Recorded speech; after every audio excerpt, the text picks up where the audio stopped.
Welcome to Marshal Matters, your podcast for all things motorsports from the trackside. With Sean and Taylor, your friendly local marshals. Did you get a thunderstorm the other night? Yes. Did you hear the hail? No. Oh, we got such bad hail. Really? Oh yeah, it woke me up at like 4 a.m. and my first thought was like, this hail nut better not be big enough to be damaging my car. If you had a car of value, I feel like that's valid. Excuse me, Yes. I do have a car of value. Is it like a Honda Accord? No, it's a Hyundai Elantra from 2023. Okay, sorry. It's a very nice looking car. Thank you very much. I do not rescind my statement. Okay, Subaru. Yeah, Subaru. It's fucking great, and it's a lesbian car. It's fantastic. And winter, I have no problems with it, except that one time I did. But we don't talk about that. Fair enough. But yeah, I'll be honest. I think the thunderstorm was the most exciting part of my weekend. That's fair. Really? Listen, this weekend's racing was not the greatest. Oh yeah, by the way, welcome to Marshal Matters. I'm your host, Sean. I'm Taylor. Yep. So yeah, the racing this weekend was not the most entertaining across all series. Yes. I will say there's not a race. Watch much. There was not a race that I was like glued into. I'm like, okay, let's see what's happening.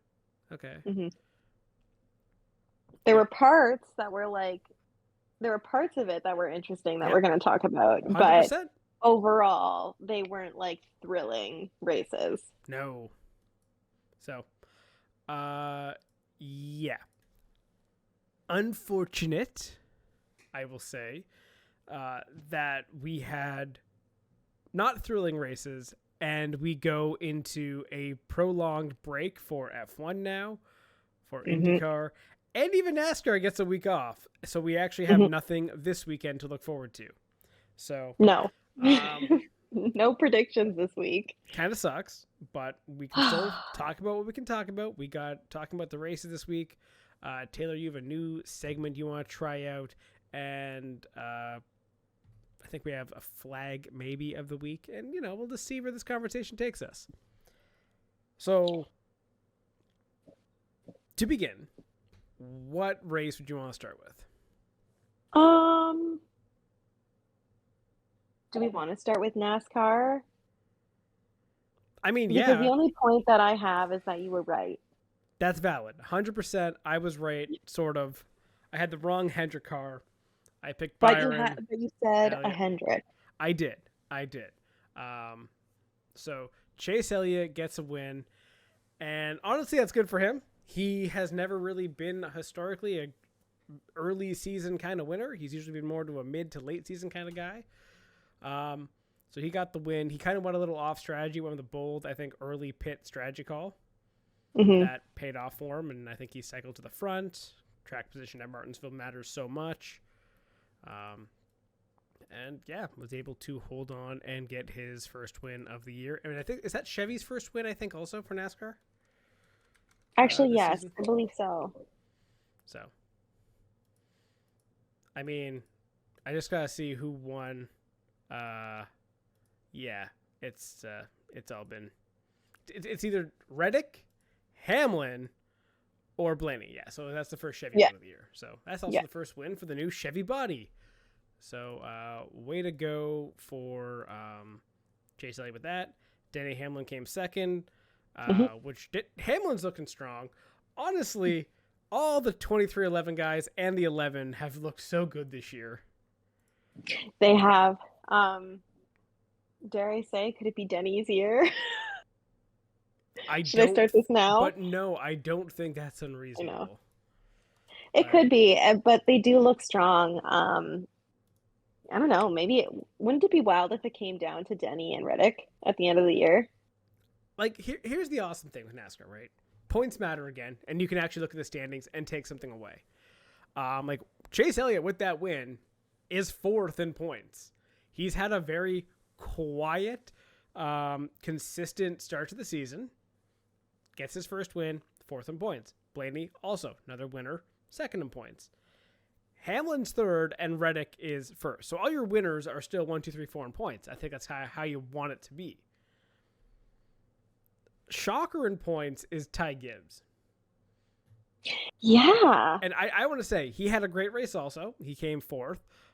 He was 6th in Darlington. I may have been early on the Gibbs train last year. I said last year my bold prediction was Gibbs would get his first win. Mm-hmm. I do not think it's bold to say he's going to win this year. No, I really don't. I don't think that's bold. Like, yeah, last year maybe, and like also he had a really terrible start to the season last year. But this year it's not out of the question, for sure. Just based on the start between 2311 and Joe Gibbs Racing. Yeah, looking absolutely. very strong.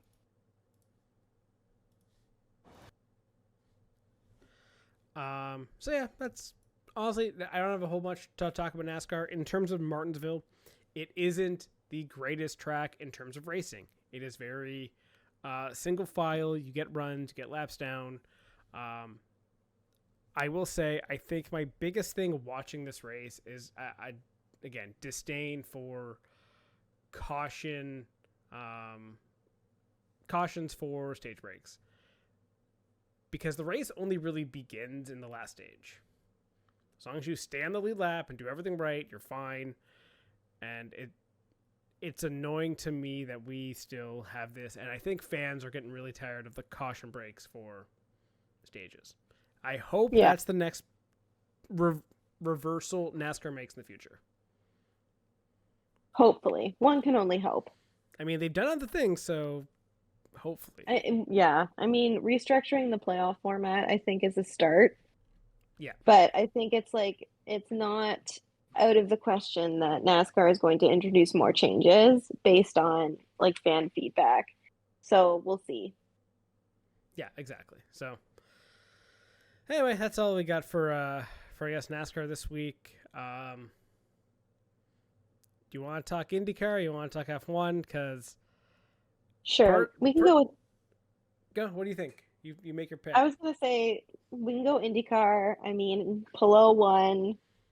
Yeah. Again, the prediction for NASCAR was a Hendrick win. Prediction for IndyCar should always be Palou wins. Mm-hmm. There wasn't a lot of shocking results out of this week's racing. No. Palou won. Like F1 Mercedes. Yep. Though which Mercedes I think was a shock. Yes. So Palou won. He I think won by, I want to say it was about like 15 seconds over Lundgaard. It was a very straightforward race. It was caution free. So it went green the whole way, which again, you actually do love to see a good green flag race and good strategy. From the morning session, they all thought it was going to be a red tire race. It turned into a black tire race, so a lot of teams were kind of struggling to make the tires work. You had a surprise podium result from Graham Rahal. Yeah. Odd. Good for him, honestly. Yeah, good for him, but like odd. Yes, 100% odd. Yeah. Like, you're kind of like, oh yeah, you're not 20th to like 10th in that range. That's usually like Graham's I think career midfielder. He'd admit that. Mm-hmm. He won some races back in the day, had some great finishes around like 2012 to like 2016 era. But yeah, he can still do it. I think he really enjoyed that. He got to show that, yeah, I still got it. Though the issue, I think, the sad part of this race was we were robbed a fight between Lundgaard and Palou for the actual race win, because on the very last pit stop, Lundgaard went into the pits, had a, I guess, delay, came out, ended up behind Rahal, then had to fight Rahal. And basically, the time he lost was almost the exact time to Palou. So, unfortunately, we didn't really get a fight for the win, but it was good for Palou to get his win. So, do you have any other thoughts on the IndyCar race? Honestly, no. I mean, we'll talk about like the big, I would say, thing that came out of Barber, at least like on my timeline. But other than that, like Palou won, woohoo. You know, like it's kind of, it's not out of the ordinary and nothing really happened. Yeah, there's not a whole much like to take away from that race. The biggest thing maybe is IndyCar viewers finally dipped below 1 million.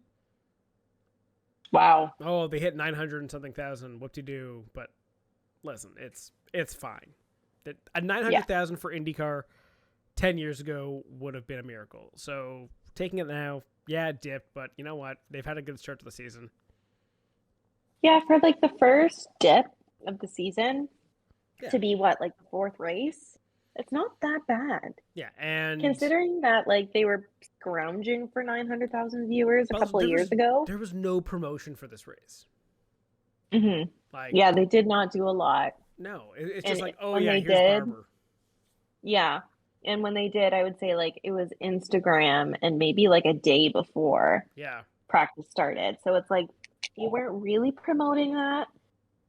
I expect that there's probably going to be a lot more promotion for Long Beach in a couple of weeks. 100% there should be. Like, it's Long Beach. Like, it's your big West Coast race. You should have plenty of promotion for that, and you should get that number a lot higher. Don't forget, last year's Long Beach number sucked because I think it went up against the Masters. Yeah. This year, it's like the Masters are the week before, so it's on its own. Yeah. So it won't really have any competition. So the numbers should be better. Yeah, exactly. And like, to be fair, when you had the Masters last year and Rory winning it, a lot of people like, I'll be honest, I was abandoning Long Beach for the Masters. Like, yeah, I was not watching IndyCar. So, like, and I think we talked about that last year. Exactly. So that's hopefully that race will have a bump, and then everything will be fine. So it is what it is. Congrats to Alex Palou for that win. Yeah, he's pretty much inevitable. Yeah, he's inevitable.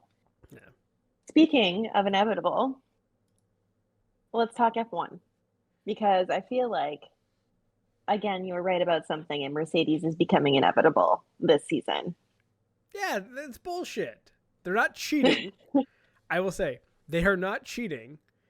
Because as we saw this week, the most exciting thing that happened was McLarens were able to actually race.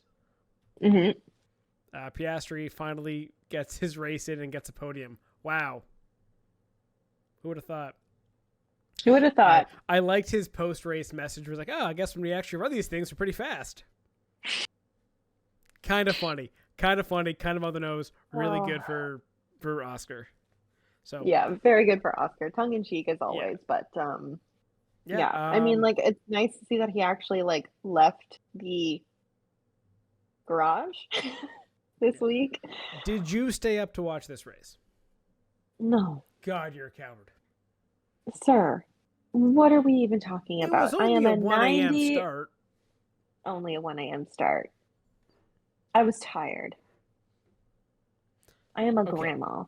You've been tired since I met you in 2014, and you've been a grandma since I met you, which was when you were 18. So, yeah, you've been a grandma since you were a teenager. Get over it. You can get up at 1 o'clock to watch the movie or watch the race. No, I disagree. I think nothing has changed, so there should be no expectations. I do have F1 TV, and I just watch it after. I at least stayed up for the start. I then just went to bed after like 10 laps. So at least I started it, and then I watched the rest of the morning. Do you remember a few years ago when Steven stayed up and it was a red flag? Oh, please do not remind me about staying up when I did Daytona this year. And I watched the fog racing for 6 hours. The fog yellow for 6 hours, sir. As soon as that happened, I went to bed. I went to sleep. Yeah, so terrible. But Suzuka was an interesting race, I think, because coming out of qualifying, it did not go the way I think we would have all thought it would go. Like, I think, like, as much as Antonelli was on pole, you had your Mercedes 1-2. Yep. No? No? Oh, yes. Yeah. In qualifying. Sorry. Yeah. Yes. We know the Mercedes are fast. We also know they struggle on starts. Antonelli, especially this year, has really struggled on the starts. So, on the start, when Russell gets ahead of him, okay, that's expected. But then Piastri and Leclerc jump him. Antonelli falls to, I think, like 5th or 6th. And you're kind of like, oh, wow, how is Mercedes going to recover from this? Turns out the answer was horseshoe in the ass. Because Antonelli... A lot of luck. Exactly. A lot of luck. Antonelli pit at the exact right time. Or no, didn't pit. Russell pit early. Yes. Safety Which car. he was mad about. But at the same time, you were doing that to cover off the guys around you. Yeah. I think it was Hamilton and Norris. They all were pitting around the same time. You had to pit, and then a safety car came out. And guess what? That's just racing. Yeah. So, I mean, let's acknowledge that Russell isn't happy about anything that doesn't benefit him. He is the biggest whiny baby in the paddock. To be fair, I will defend Russell. They did him dirty. No. They did him dirty on the broadcast where he's like unbelievable when like the safety car comes out and is making like a big stink about it. But he later had a message that was like, well, that's just racing sometimes. Like, honestly, like, to be fair, as a driver in that situation, yes, that's absolutely a reaction to be like, oh, come on. Like, I'm doing everything right. This goes against me. This screws me over. But also, while you're behind the safety car, you're going to chill and be like, yeah, like, you can't be mad at anyone for that because that just happens sometimes. And it is just racing. It is what it is. I think the problem is that like it works against Russell because in the past he's been so like whiny. He complains so much about everything. So it's like so hard to like hear him and be like, okay, whatever, man, and like give him the benefit of the doubt. Like, right? At least back in the day when guys were whiny, like I think of Vettel and Ricardo were kind of whiny back in the day. Same with Rosberg, I would say too. Like Vettel's whininess at least was kind of funny. Like when he'd like complain about like blue flags, like blue flags, like that's kind of funny. But when Russell whines, it's just cringe. It's literally that like that meme where it's like the hello human resources when like the one person does it, it's sweet, and the other guy does it, it's terrible.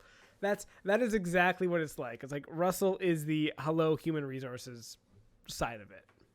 I think it's worse too because he's the president of the GPDA. Or GPD, yeah. Yeah, the GPDA. So it's like he truly is like hello human resources. He is the human resources being called for the human resources. Yeah. Anyway. Yeah, I will say, however, out of this race, the one thing that I really enjoy is the memes about how Russell was like, this is my year for the world championship, and Antonelli's like, hello. Honestly, Mercedes are going to be fighting each other really hard soon. Mm-hmm. Yeah, and guaranteed though, Russell's going to be like behind a closed door with Toto being like, what do you mean this child is performing better than me? But again, what are we going to do about this? He beat you on pole. That's your fault. Mm-hmm. But he also won the race out of fucking luck. He lucked into that because of a safety car. Don't count that. But sometimes that's just what happens, and that's racing. It is. Like, there's a lot of thoughts I have on F1 right now. One of them being that, like, that was a fun podium. I really liked Antonelli, Leclerc, and Piastri. Cool down room afterwards was also kind of fun. And because I guess this is Piastri's first race. He said to Leclerc, and it's like, oh, I understand what you mean by like having like a mushroom, like the Mario Kart reference, which again in Japan, kind of funny, of the like how the cars can accelerate and decelerate with the clipping issues and all that kind of stuff. So I thought that was very fun. And this also is probably the last F1 race that we're going to have like this, because we have a month off. And giving these teams a full month to figure it out. Yeah. That's going to be huge. Yeah, I think we're going to see like a very different grid in our next race, like in Miami. Because it like with that much time off, they have a lot of time to figure it out. They have enough data now, I think, to be able to like take things back and actually bring massive upgrades to Miami. So I am very intrigued to see what's going to happen. I don't know, like it's going to be interesting. Yeah, so we have like what? I think it's 4 weeks until Miami. Mm-hmm. And then 3 weeks until Montreal. Yep. That's nuts. Yeah. So like, those honestly. cars are going to be so different, I think, by the time they get to Montreal, and it's going to be wild. Don't forget, also, Montreal this year has a sprint race. Yes, and they're also trying to bring other races to it that we're supposed to do in Bahrain and the Saudi Arabian race. Oh, F2 and F3? Yeah, Montreal is going to be... Yes. I'm disappointed I didn't get in the chance to apply to go for that one, so... Unless, can I still do it? I think it's closed now. Well, however... I took me forever to get my license, so it's like, it's not my fault. Yeah. Anyway, I mean, if you want 2 tickets. You know what? I will talk to Sarah about that. I really will. Maybe I've we got can make Jen that Admish. Jen Admish. Yeah, that's fair. That's fair. So, yeah, F1 is going to look totally different. We'll see maybe a grid's shaken up, cars figuring it out. So much data to go over in the first 3 races and a month to figure it out, I think is going to be huge. You can see McLaren maybe figure out their engines and all of a sudden be like, oh, this is what Mercedes is doing. We can figure it out. Because Mercedes is providing the engines, but not the software, basically. Yeah, so I think that, but to me, honestly, I think the biggest question in this like month-long break, will Aston Martin figure itself out? Like, will the Honda engine come out swinging after this break? So with Adrian Newey now focusing more on the engineering side of things, I wonder how much development is going to happen there. My prediction is not a whole lot. But interesting. I think by September, after the summer break, they will be doing a lot better. Okay. Like, okay. Here's the latest thing. I think there's like from now until the summer break, there's 1, 2, 3,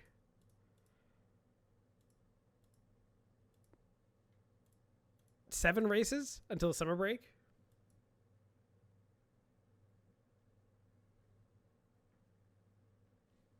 That's kind of nuts, right?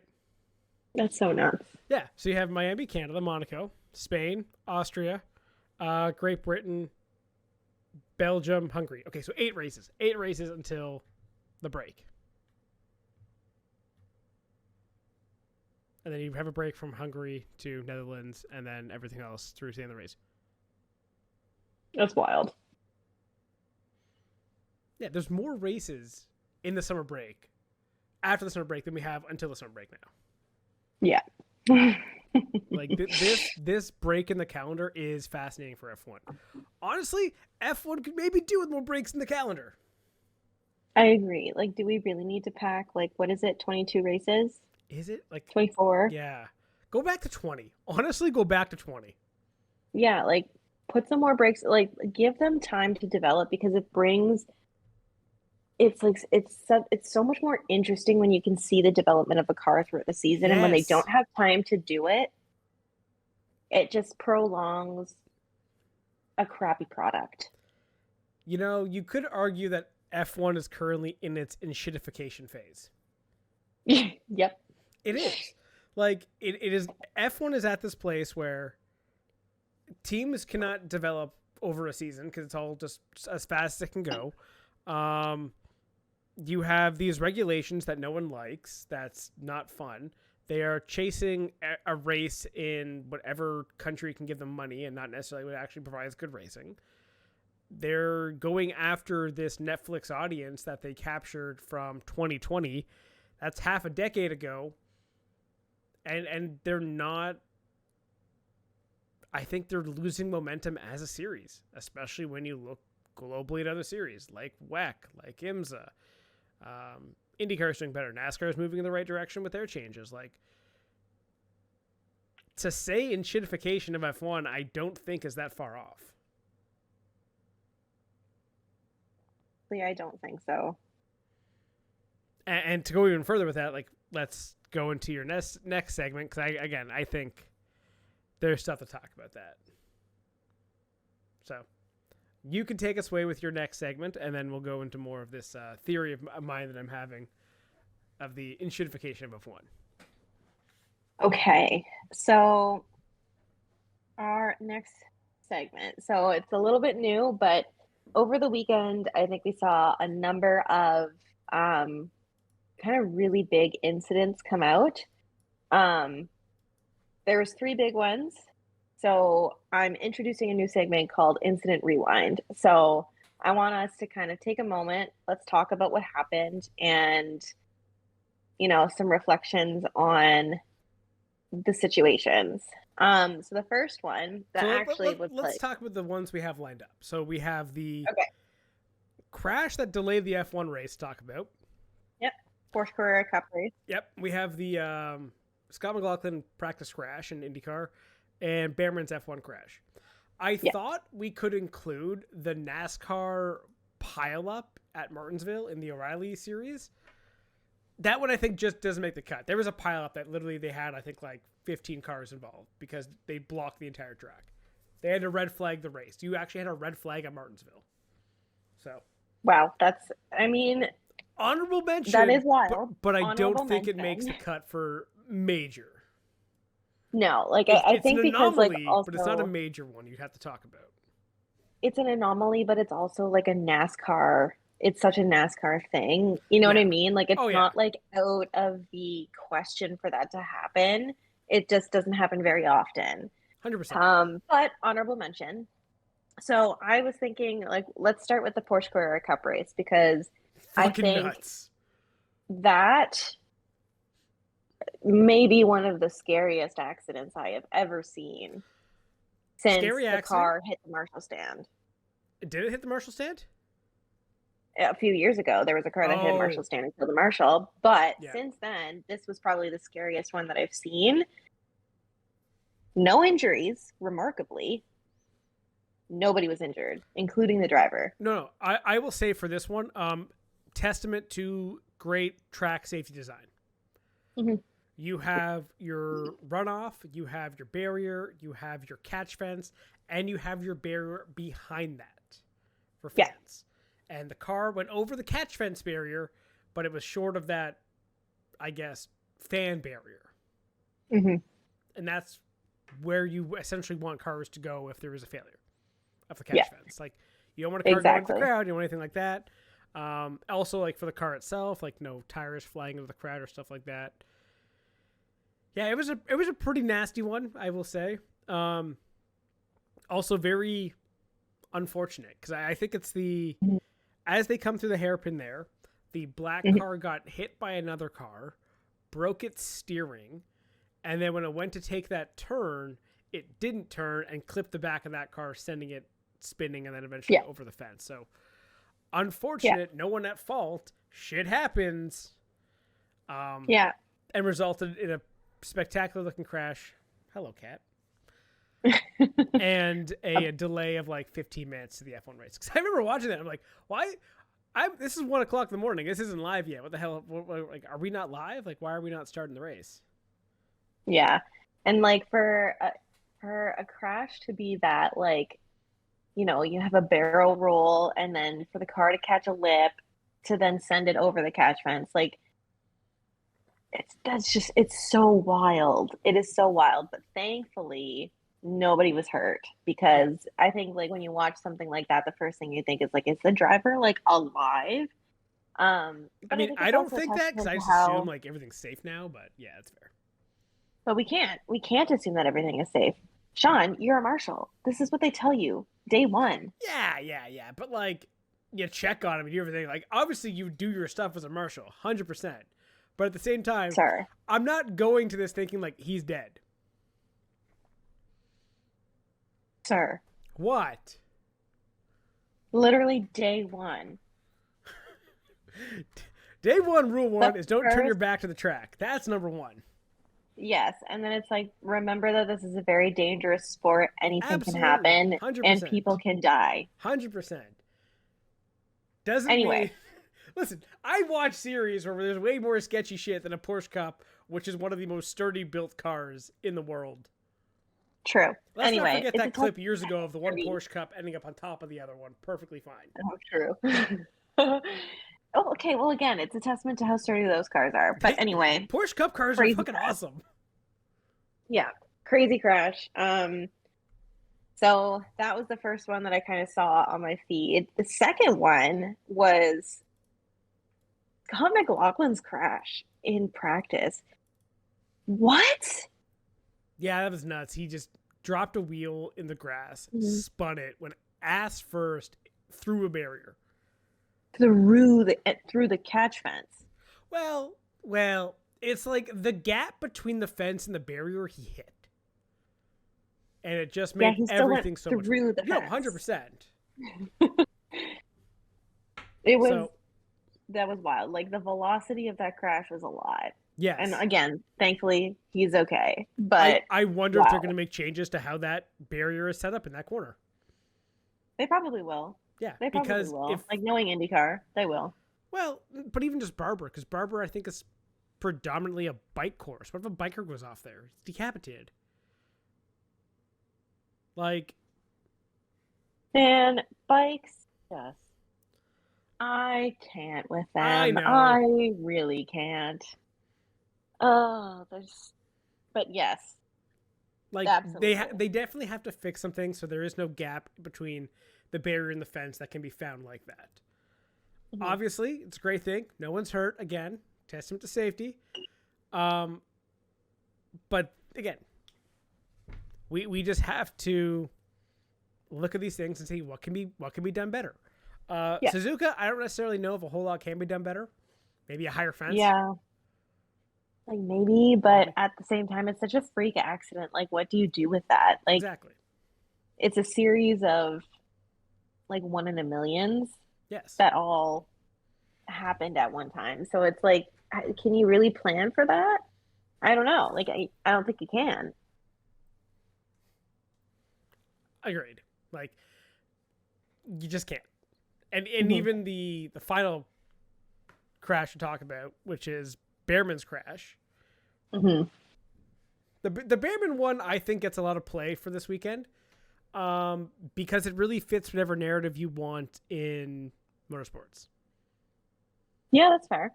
You know, I think a big thing regarding like the man, this cat is just annoying me. Huh. Okay. Big thing with Behrman's crash. I see a lot of people dunking on the regulations, the insane closing rates of the cars, stuff like that. But also people saying about how safe F1 is, like it's it's safe, but at the same time how dangerous it is because of, I guess, these regulations. So anyone that really has anything to talk about when it comes to F1 has something to say about Behrman's crash. Personally, Behrman's crash does nothing for me. I do not think it's an insane crash. I don't think it's like maybe the closing rate is a bit much, but I don't think it's that big of an issue of a crash.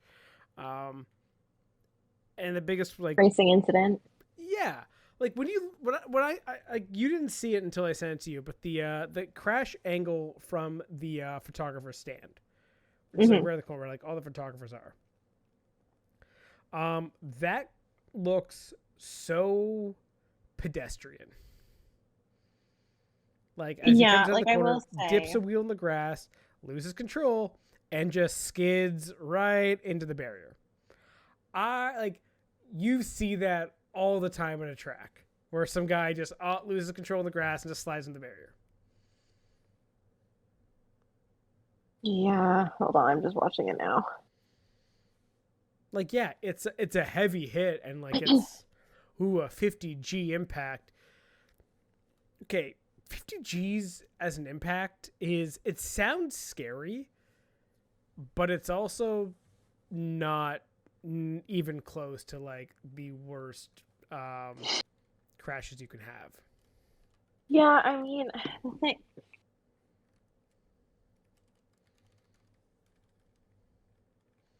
What? Yeah, like I can understand that there's so many different sides to this crash, because like I did also see a lot of people were saying like Colapinto didn't leave him any room. And I think from this angle in particular, you can kind of see that. So and that's where the people argue the closing speeds, because it's like, oh, he just comes right up on him so fast. Mm-hmm. But that can happen at any time during a race where a guy in front of you may have an issue and all of a sudden slow up.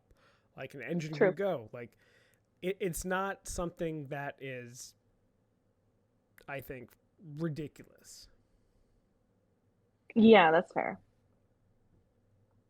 And then again, people, the 50G thing that everyone keeps talking about, is like, oh man, he survived a 50G crash. Why are we like, can we chill on the 50Gs thing? I think a lot of people are just like, because what was Max's crash? It was like 40 something G's, but like everybody hears that number and they're like, oh my gosh, like he should be dead. No, like I think the most G's in a crash that someone survived, I'm pretty sure is Robert Wicken's crash. Mm-hmm. We don't know what Robert Wicken's G forces were in his crash because the measurement that records G's was destroyed in the crash.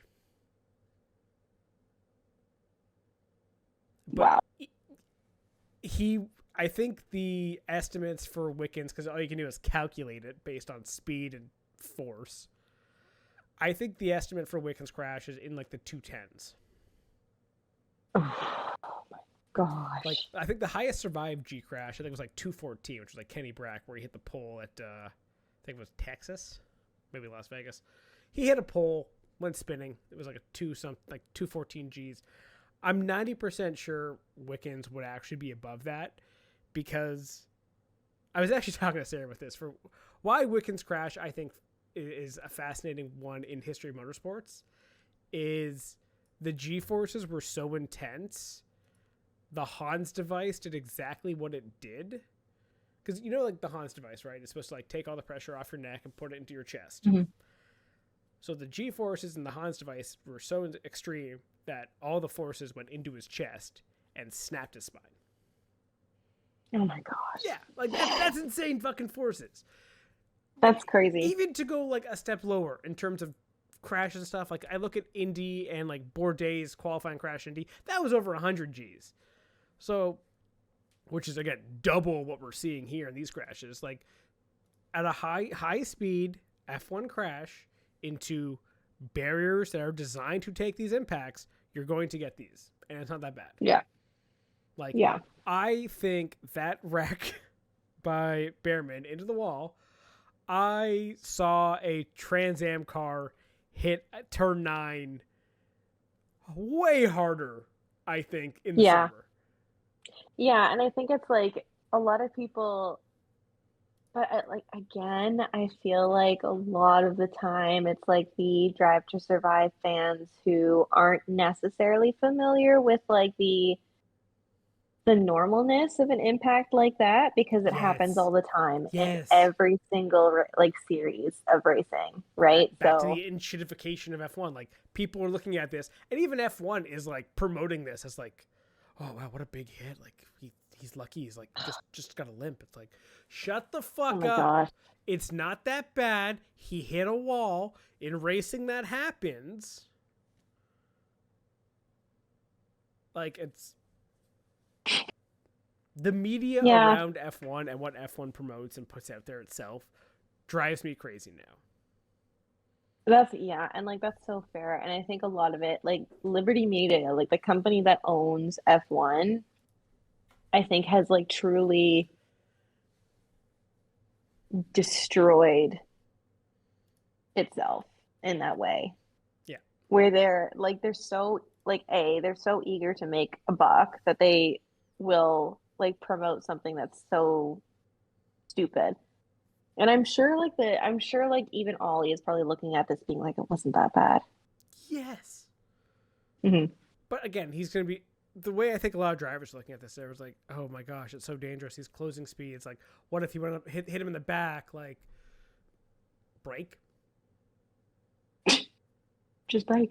But like, there's a lot of this talk I feel like of right now of how dangerous F1 is Hmm. with like these regulations, closing speeds, all these other things.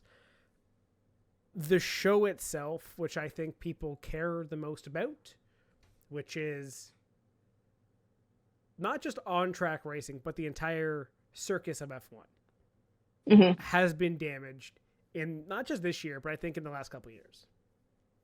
And Yeah, this year we're just agreed. seeing it kind of, I think it ramped up with these new regulations that I think no one's really a fan of. If I say the word regulation one more time, I think I'm going to die. Yeah, no, I agree. I agree. But yeah, of all the incidents, I definitely will say the Behrman's one is third on the list of crazy ones. Yeah. Like a car flying over a barrier, way more intense. A car going through a barrier, way more intense. Oh, he hit the wall fast. So do the other guys. Like, what are you doing? Yeah. So, like overall, like those were kind of like the three that stood out, but yeah, wild. Yeah, yeah.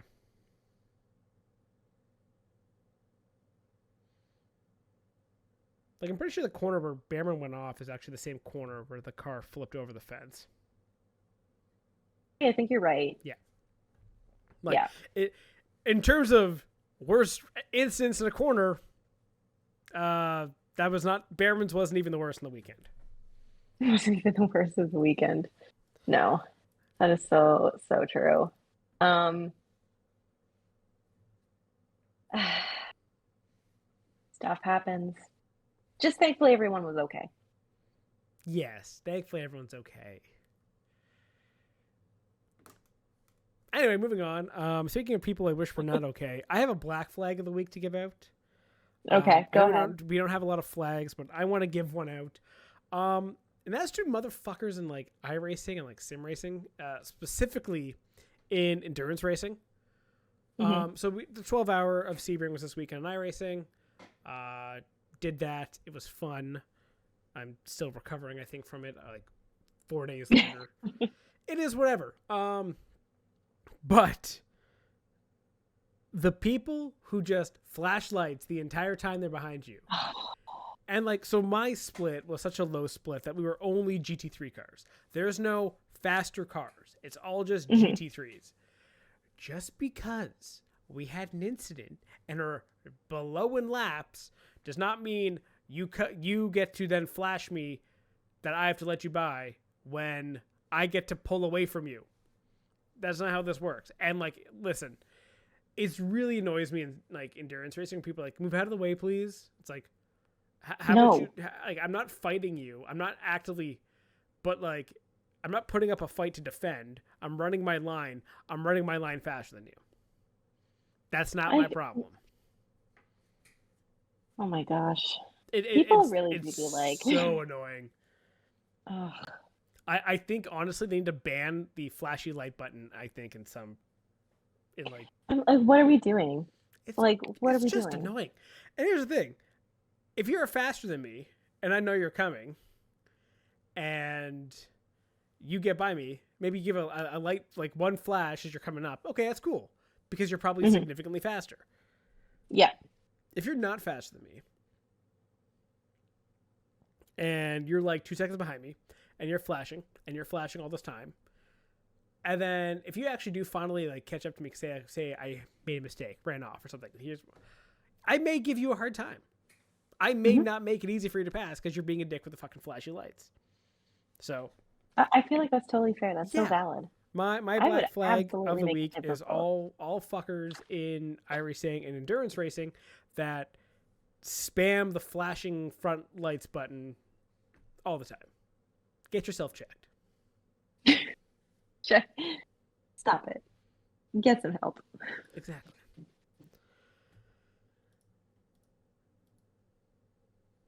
Yeah, I think that's all we got. I don't really have a whole much else to add. I know. I was looking at the news and like, there's no news. Like there was really no news this week. The racing world for once is quiet. And I say this now and it's going to like take off in the coming week. It will, but like there's not a whole lot to talk about. Yeah. But that's okay. There'll be more to talk about next week. That is fair. And on that note, we'll be back next week then. Thank you for listening to Marshal Matters. If you enjoyed the show, remember to leave a rating and a comment, and also follow so you don't miss an episode. And don't forget, if you want to get involved in motorsports, the easiest way to do so is by marshalling at your local track. Join our cult.